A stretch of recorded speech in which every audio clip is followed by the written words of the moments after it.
Професоре Трајковски, неодамна се вративте од Будимпешта, од регионалната конференција што му беше посветена на аутизмот и некако убаво се надополнувате на темата што ја обработуваме во Петиот ангел за состојбите со аутизмот кај нас. И аутизмот е состојба, меѓутоа она што се случува околу него е трагично.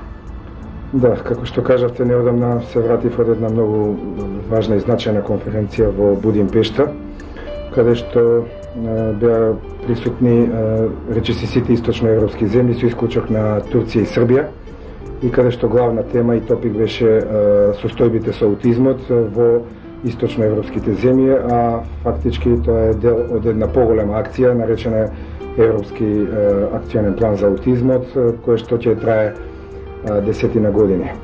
Состојбите, јас имав задачата да ја представам состојбата со аутизмот во Република Македонија, и поточно насловот беше аутизмот во Македонија до каде сме сега. Воопшто не можеме да се пофалиме дека сме на високо ниво и високо рамниште, и состојбата нималку не е розова. За жал, морам да го констатирам пред нашата широка популација, но се надеваме дека ќе се менуваат работите. Јас сте председател на Македонското здружение, научно здружение за аутизам. Дали сте на некој начин звонче, аларм во општеството дека аутизмот постои, дека постојат се уште деца и луѓе скриени на таваните, луѓе што не се опфатени, не се инклузирани во општеството? Едноставно, што прави Македонското научно здружение? Ве има гласни ли сте? Па ние се трудиме колку што можеме да сме што погласни, иако сме волонтерска организација, значи ниту еден од нашите членови не добива материјална финансиска надокнада за својата работа, а доста вложуваме труд и напор во смисол на подигнувањето на јавната свесност. На конференцијата во Будимпешта една од темите беше како да се дојде до поголема јавна свесност на населението и запознавање и на популацијата и на професионалците во врска со проблемот на аутизмот. Например, во јуни организиравме една ликовна работилница на Филозофскиот факултет во Скопје, за која што за жал многу имавме само 7-8 семејства, иако беа поканети дури 60 семејства од Република Македонија кои што го имаат проблемот на аутизмот.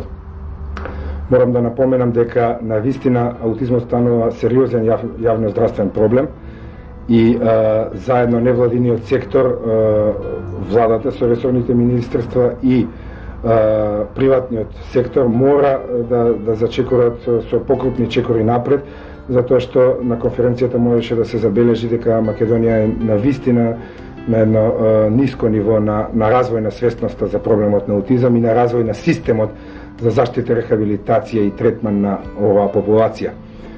Може би ранната детекција уште побитно.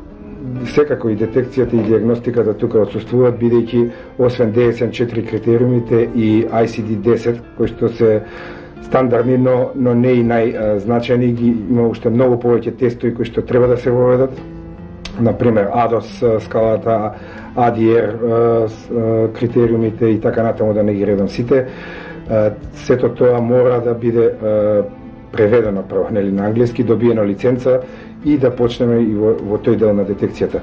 Како за пример, зошто сме во најниското рамниште, ќе наведам Република Албанија, која што до 2008 може би немаше никаков сигнал дека нешто се работи, но во последните 2 години можам да напоменам дека доста брзо ги фаќаат европските чекори и имаат, например, заедно со Autism Speaks, една невладина организација светска од Америка и има представништво во Европа. Значи имаат една јавна кампања во која што сопругата на господинот Сали Бериша, господјата Бериша, има активно учество во таа кампања. Така што тоа е еден само добар пример за нашите авторитети како би требало да се работи на ова поле. Ако европска статистика е, да речеме, 1% од популацијата да има аутистичен спектар на нарушувања, дали тоа важи за Македонија или кубуриме и со податоците? Одлично ви е прашањето. За жал во Република Македонија немаме студија за преваленција и на конференцијата во Будимпешта тука сме горе-долу со и другите источноевропски земји и тие не се пофалија со некои податоци. Веќе, како што кажав, аутизмот е сериозен јавно здравствен проблем, па и ментално здравствен проблем би рекол. И аутистичниот спектар веќе во Америка, бидејќи они располагаат со податоци, и Велика Британија со најдобри епидемиолошки студии, укажуваат дека 1% од популацијата има ваков проблем, а дури 5% од популацијата се соочуваат во смисол дека тоа се родители, татко, мајка, брат, сестра и сите оние кои што доаѓаат во допир. Значи може да замислите каков проблем социјално-медицински представа аутизмот, а уште повеќе би кажал еден податок кој што сигурно би бил интересен за вашите гледачи, дека во Велика Британија 32 милиарди годишно евра се одлеваат за аутизмот како проблем.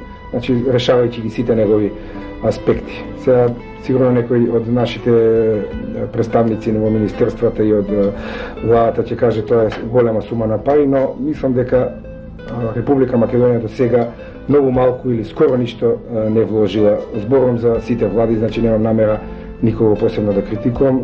Сите влади од осамостојувањето до денес вложуваат ништожно, би рекол, средства, скоро ништо за оваа проблематика. Дури би рекол дека и здравствените работници, и професионалците, и општата популација многу малку знаат што е аутистичен спектар на нарушување или што е оној чист Јадров Канеров аутизам.